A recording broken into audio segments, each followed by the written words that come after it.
Hello everyone, this is me Pankaj Kumar and you are watching PP education class. Students, आज हम फिर आ गए हैं आपके सामने एक और नई वीडियो के साथ, जो कि इस समय आप जानते ही हैं कि हमारी assertion and reasoning type MCQs questions की जो हमारी सीरीज चल रही है, उसमें अब हम चैप्टर नंबर 8 पर आ गए हैं। ओके, चैप्टर नंबर 8 है बायोमैकेनिक्स एंड स्पोर्ट्स। तो चलिए स्टूडेंट्स, आज हम बायोमैकेनिक्स एंड स्पोर्ट्स से रिलेटेड जो important assertion and reasoning type MCQs questions हैं उनको आज समझेंगे।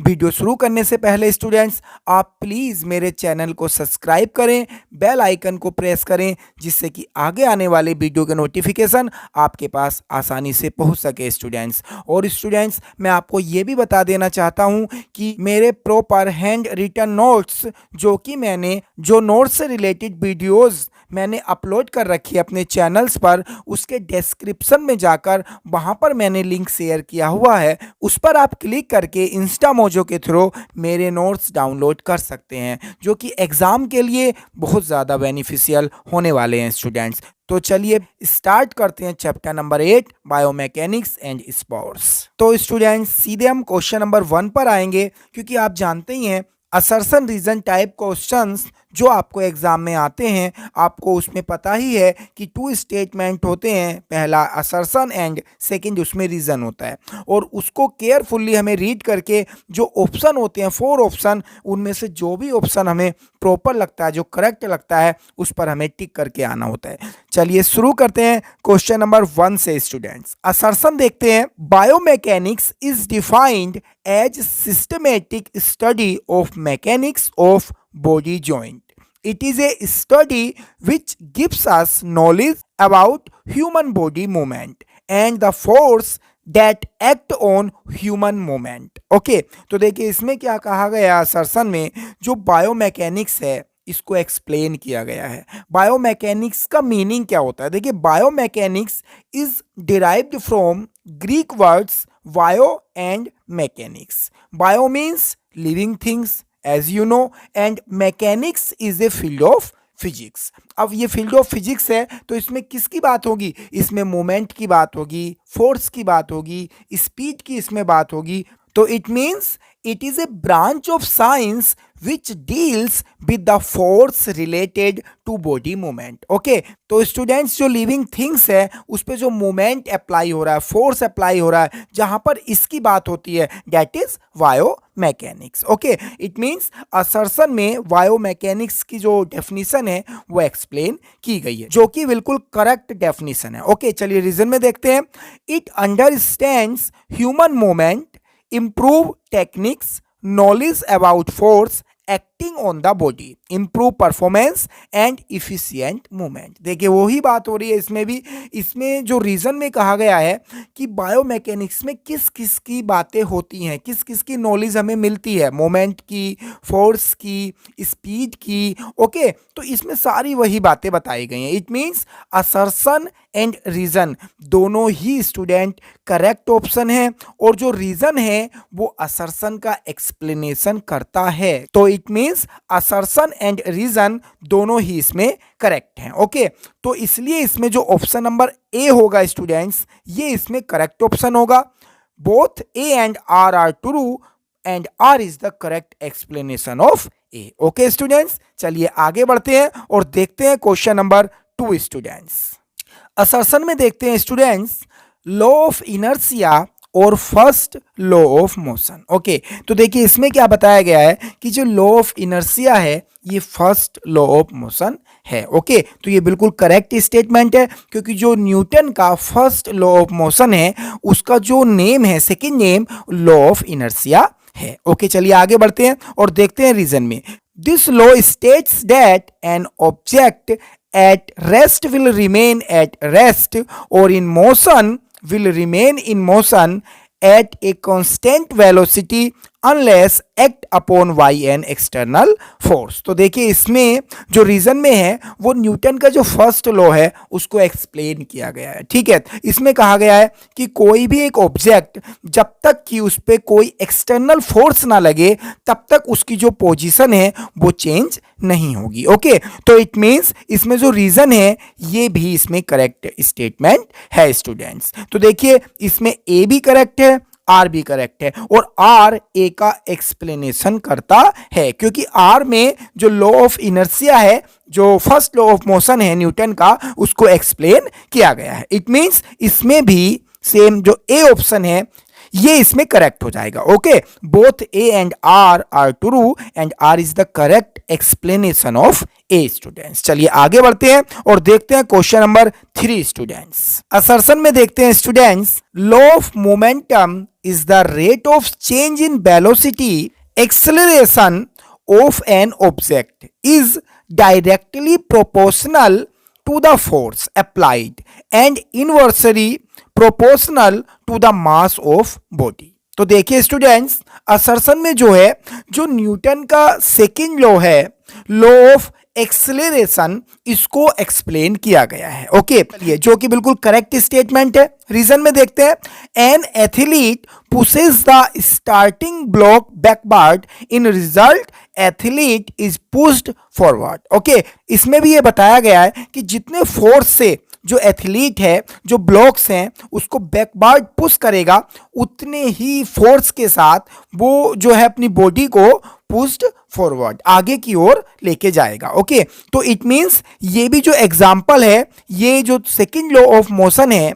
जिसको लॉ ऑफ एक्सेलरेशन कहते हैं, उसी का एक एग्जाम्पल है। ओके, इट मींस इसमें असर्शन भी और रीजन भी, ये दोनों ही करेक्ट स्टेटमेंट है स्टूडेंट्स, क्योंकि सेकेंड लॉ ऑफ मोशन कहता है कि it is also named as law of acceleration. According to this law the rate of change in velocity, जो वेग में परिवर्तन है, of an object is directly, सीधे प्रोपोर्शनल, समानुपाती होता है, to the force applied and inversely proportional, और व्युत्क्रमानुपाती होता है to the mass of body. Okay, it means the greater the force applied the faster is the velocity. Okay, and more is displacement, and if force applied is less then the displacement is less and acceleration is also less। Okay, clear हो गया ना students? तो it means ये जो assertion में जो second law of motion की definition है ये बिल्कुल करेक्ट है। ओके, इट मींस इसमें क्या है कि जो रीजन है वो ए को एक्सप्लेन नहीं करता है, क्योंकि इसमें जो रीजन में है उसका एक एग्जाम्पल इसमें दिया हुआ है। ओके, इट मींस इसमें जो ऑप्शन नंबर बी होगा स्टूडेंट्स, ये इसमें करेक्ट ऑप्शन हो जाएगा। Okay, both A and R true but R is not the correct explanation of A. Okay, चलिए आगे बढ़ते हैं और देखते हैं क्वेश्चन नंबर 4 स्टूडेंट्स।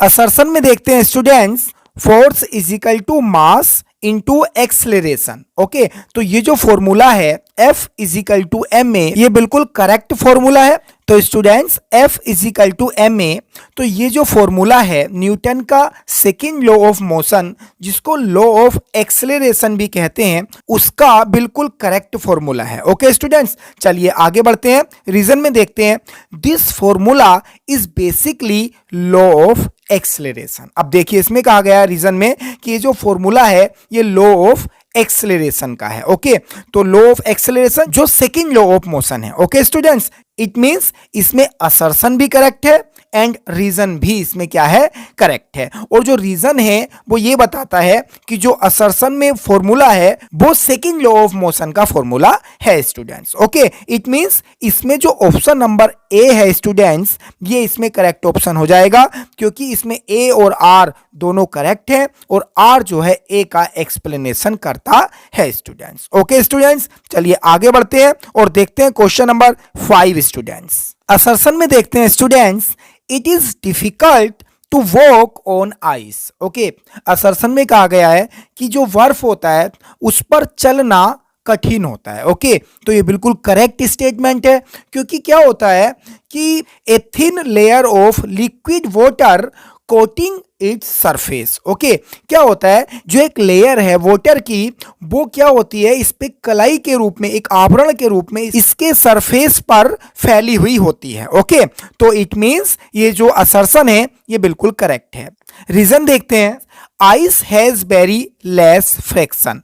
तो ये भी बिल्कुल करेक्ट स्टेटमेंट है students, because of a thin layer of liquid water coating its surface. क्योंकि एक जो पतली एक परत है पानी की, वो इस पर क्या होती है, फैली हुई होती है, जिसके कारण जो आइस का फ्रैक्शन है वो क्या होता है, कम होता है। ओके, तो आप देख रहे हैं इसमें असर्शन भी करेक्ट है एंड इसमें रीजन भी करेक्ट है स्टूडेंट्स, और जो रीजन है वो असर्शन का एक्सप्लेनेशन करता है। ओके, तो इट मींस इसमें जो ऑप्शन नंबर ए होगा ये इसमें करेक्ट ऑप्शन हो जाएगा। Both A and R are true and R is the correct explanation of A students. चलिए आगे बढ़ते हैं और देखते हैं क्वेश्चन नंबर 6 स्टूडेंट्स।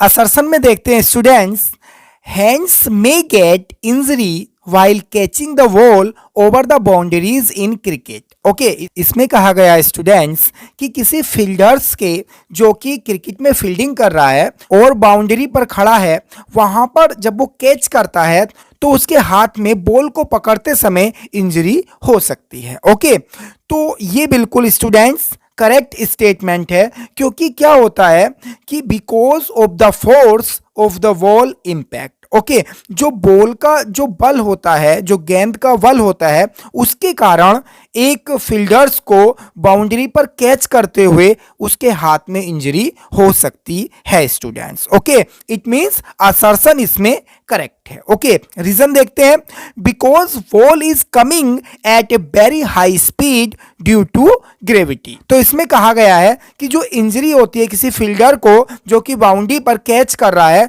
वो किसके कारण होता है, कि वो जो बॉल की स्पीड है वो हाई है और ड्यू टू ग्रेविटी के कारण। तो इट मींस ये जो रीजन वाला स्टेटमेंट है ये स्टूडेंट बिल्कुल रॉन्ग स्टेटमेंट है, क्योंकि ग्रेविटी के कारण नहीं, हाई स्पीड के कारण नहीं, बल्कि जो फोर्स होता है, because of the force of the ball impact to reduce the risk of injury, fielders pull their hands back while catching the ball। okay, तो इसमें क्या है स्टूडेंट्स, यदि कोई फील्डर्स ये चाहता है कि हाथों में इंजरी ना हो, तो फिर उसको क्या करना चाहिए कि जब बॉल को कैच करते हैं उस समय अपने हाथों को पीछे की ओर खींचना चाहिए, तो फिर इंजरी के जो चांसेस हैं वो कम हो जाते हैं। ओके, तो स्टूडेंट्स इट मींस ये जो रीजन है ये रॉन्ग स्टेटमेंट है। ओके, तो इसमें ए क्या हो जाएगा, करेक्ट हो जाएगा, और जो आर है वो रॉन्ग हो जाएगा स्टूडेंट्स। तो इसलिए जो ऑप्शन नंबर सी है ये इसमें करेक्ट ऑप्शन हो जाएगा। A is true but R is false. Okay students, चलिए आगे बढ़ते हैं और देखते हैं इसका last question, question number 7 students.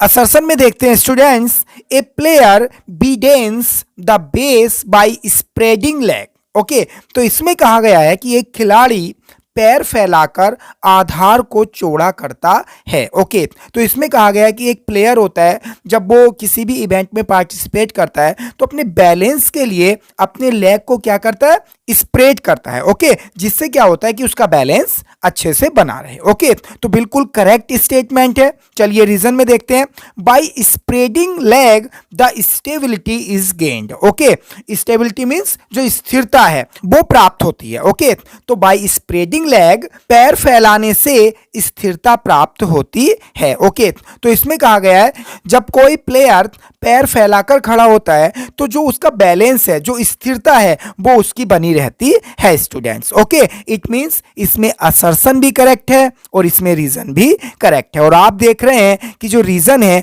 वो असर्शन का एक्सप्लेनेशन है, क्योंकि इसमें बताया गया है कि जो स्प्रेडिंग लेग है उसके क्या इंपॉर्टेंस है। ओके, किस लिए, स्टेबिलिटी के लिए, स्थिरता प्राप्त करने के लिए। इट मींस इसमें जो ऑप्शन नंबर ए है ये इसमें करेक्ट ऑप्शन हो जाएगा students. Both A and R are true and R is the correct explanation of A students। Okay, तो इस तरह से स्टूडेंट्स आज हमने chapter number 8 biomechanics and sports के जो important assertion and reasoning type MCQs questions हैं वो हमने कवर कर लिए हैं स्टूडेंट्स। और इसके बाद चैप्टर नंबर 9 और 10 बचता है, जिसकी वीडियोस मैं बहुत जल्दी आपके लिए लेकर आने वाला हूं स्टूडेंट्स। आप प्लीज़ स्टूडेंट्स मेरे चैनल को अपने फ्रेंड्स से शेयर करिएगा, जिससे कि जो सब्सक्राइबर्स हैं वो बढ़ सकें और हमें भी आगे और नई वीडियो बनाने के लिए एक प्रोत्साहन मिल सके स्टूडेंट्स। तो चलिए आज इस वीडियो को यहीं पर स्टॉप करते हैं।